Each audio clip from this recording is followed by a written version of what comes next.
Alors, nous avons une grande dame ce soir. Une dame qui partage de la positivité. Que ça. Une dame qui nous a imprégné un mood de tous les vendredis. Et d'ailleurs, en principe, aujourd'hui, si vous allez sur sa page, elle nous a encore balancé le morceau en question là que on ne peut pas respirer. Alors, Chris, elle a 197,2 K d'abonnés sur TikTok. Elle est très suivie sur TikTok. On aura l'occasion de savoir si elle a encore d'autres réseaux sociaux sur lesquels on peut la suivre. Mais n'hésitez pas déjà à vous abonner pour ceux qui sont là et pour ceux qui découvrent. Mais allez-y, regardez le contenu de cette magnifique dame, de notre invitée ce soir. Et puis, vous allez revenir ici nous dire de quoi il s'agit.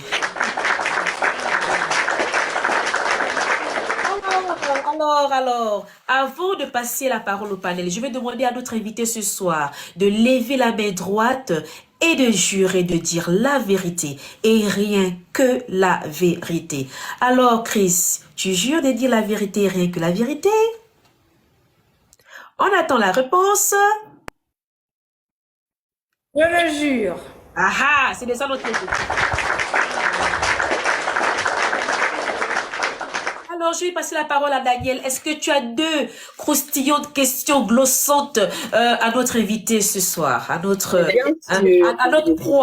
proie de ce soir, voilà, qu'on va déguster avec appétit. C'est ça notre question. On t'écoute. Ma première savoir qu'est-ce qui l'a poussé à venir sur les réseaux, c'est-à-dire à créer du contenu. Qu'est-ce qui l'a motivé? Qu'est-ce qui l'a poussé à le faire? Ok, merci pour ta question. J'avoue que je connaissais pas TikTok. J'avoue que je suis un peu déçue de mon ignorance sur TikTok parce qu'aujourd'hui, j'aurais peut-être 1 million d'abonnés. Allez, pourquoi je dis ça? Alors, j'ai connu TikTok à travers ma fille, la dernière, qui aura 14 ans dans quelques mois. Oh là là. Donc, elle avait déjà un compte TikTok. Ouais, elle avait déjà un compte TikTok. Et puis, elle me dit, c'était en plein confinement de Covid. Elle me dit, maman, viens faire les TikTok avec moi, s'il te plaît, et tout ça. Et puis, on fait des TikTok. Et elle se rend compte que quand elle fait des TikTok avec moi, ben, elle a des vues, elle a une explosion de vues et tout ça. Donc, elle me dit, mais maman, ce serait bien que tu te crées une page. Je dis, c'est quoi le principe? Elle m'explique donc le principe. Je dis, ouais, pourquoi pas? Elle le dit tout simplement parce qu'elle sait que j'aime beaucoup danser. Voilà, je suis pas prof de danse, mais j'aime beaucoup danser. Alors, aucun rythme ne me surprend. C'est-à-dire que je peux être debout dans un magasin, si j'écoute une musique et que le rythme va dans mon sens et tout de suite, je commence à danser dans les rayons, voilà, c'est maladif. Et donc, elle me dit, bon, maman, mais crée ta page et tout. Et puis, je crée mon compte. Et puis, quand je crée mon compte, au bout de 2 semaines, paf! 1000 abonnés, 2000 abonnés, 3000 abonnés, un mois, 10 000 abonnés. Elle me dit, mais maman, c'est fou, tu as 10 000 abonnés. J'ai dit, mais qu'est-ce que ça veut dire 10 000 abonnés? J'ai rien compris. Et puis, c'est elle qui me coachait. Ce sont mes filles qui me coachaient, en fait. Les deux petites de 14 ans, elles me coachaient à chaque fois. Elles me disaient, maman, voilà la trend du moment. Et puis, je faisais la trend. Et comme je suis rythmique, et j'aime bien les rythmes de chez nous et tout ça, j'aime bien, comment dire, propulser la musique gabonaise, encourager la jeunesse, même si j'apprécie pas beaucoup les textes, mais j'aime bien le son, le beat. Et puis, donc, elle me disait à chaque fois, ah, maman, il y a un nouveau son. Donc, je sortais, je dansais. Et pour dire la vérité, ce sont mes filles qui m'ont emmenée à être sur TikTok. Bravo! Tout simplement.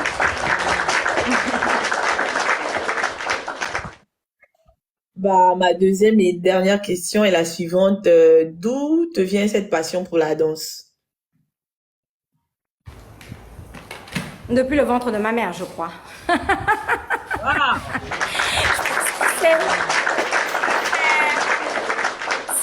Alors, mon papa était un super grand mélomane. Il aimait beaucoup la musique. Ma maman c'était une blanche, mais elle avait le rythme dans le sang. Du coup, elle dansait toutes les musiques africaines, toutes les musiques gabonaises. C'est quelqu'un qui a adoré la culture gabonaise, paix à son âme. Je pense que c'est J'ai été née pour danser, tout simplement.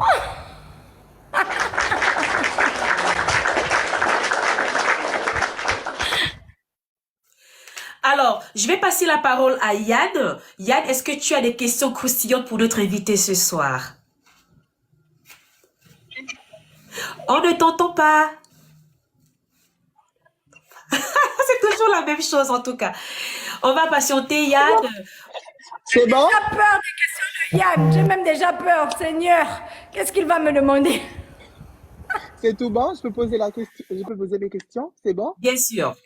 Alors, ma grande Chris, ma première question ce soir. Qui, selon toi, est la chanteuse gabonaise la moins stylée? C'est-à-dire que celle, quand tu regardes, toutes tes impressions, tu dis non, mais celle-là, vraiment, elle n'a pas de style. C'est qui pour toi? Et tu nous réponds, tu nous dis rien que la vérité. Emma. Ah! Emma.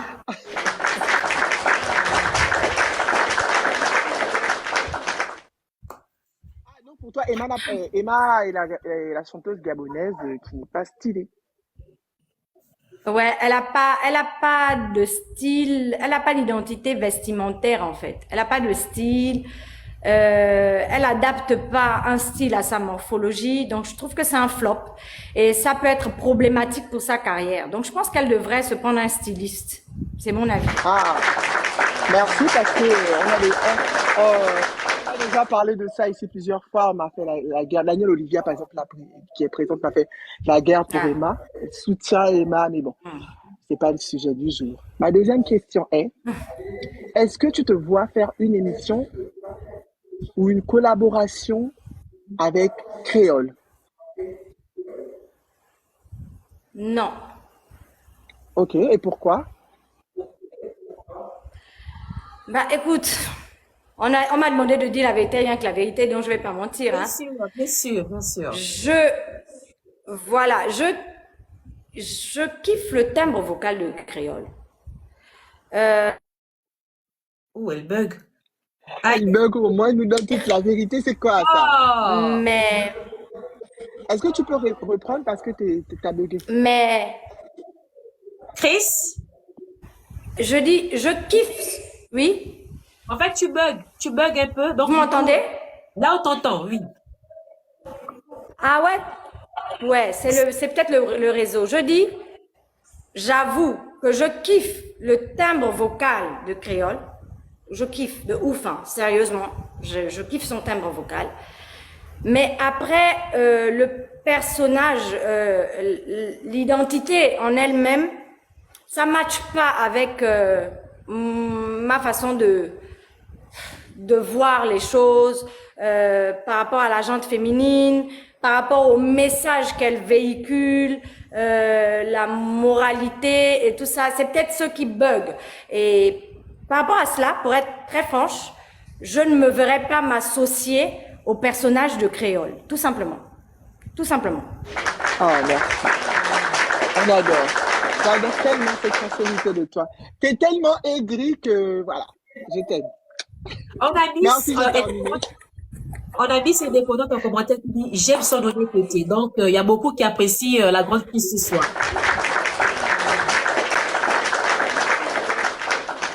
Alors, j'aurai aussi deux questions pour toi, la grande. Alors, Chris, et la première est celle-là. Déjà, tu as dit maman, elle était blanche.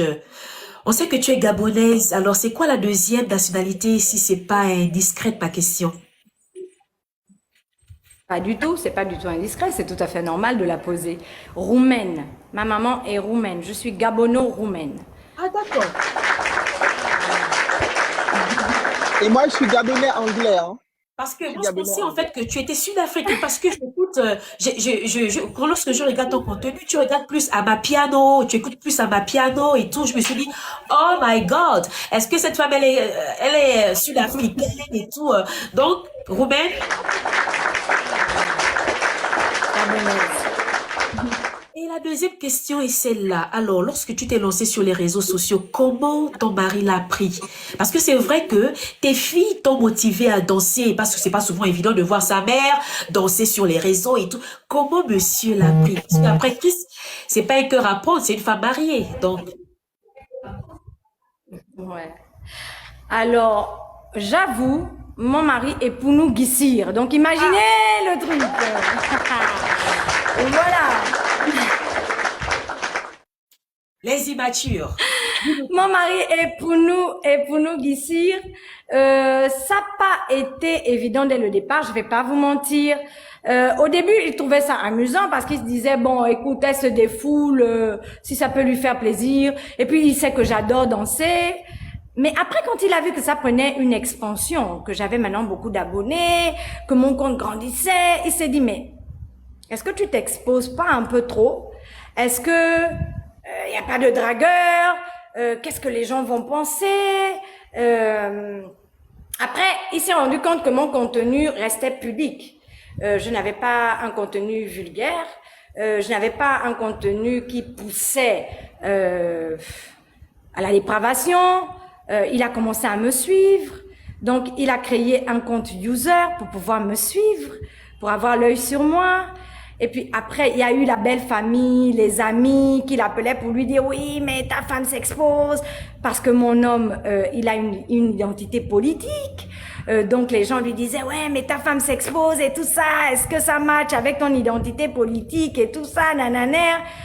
Et mon mari qui répondait à chaque fois, le pauvre, obligé de me défendre. « Oh là là, merci Seigneur pour le mari que tu m'as donné. » Alors, pour me défendre, il disait toujours, vous savez, c'est pas évident d'avoir une femme jeune et c'est pas évident d'avoir une femme avec une culture européenne. C'est difficile de lui faire comprendre certaines choses parce que moi, j'ai été élevée par ma mère de culture européenne.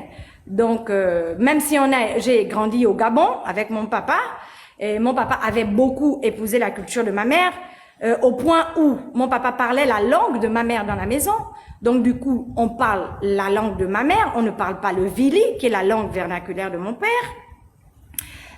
Donc, c'est une éducation métissée, c'est une éducation avec des cultures différentes, donc ça peut causer un petit problème. Mais avec mon mari, j'avoue qu'il a été plutôt compréhensif et il s'est juste dit, si tu merdes un jour, bah tu bloques ton compte. Donc, t'as intérêt, ma chérie, à ne jamais merder, c'est tout. Voilà, c'était le contrat. Et au fur et à mesure, il a apprécié. Et puis, il s'est rendu compte que TikTok n'était pas qu'un réseau social de distraction. Il s'est rendu compte qu'on pouvait passer des messages et qu'on pouvait l'utiliser autrement.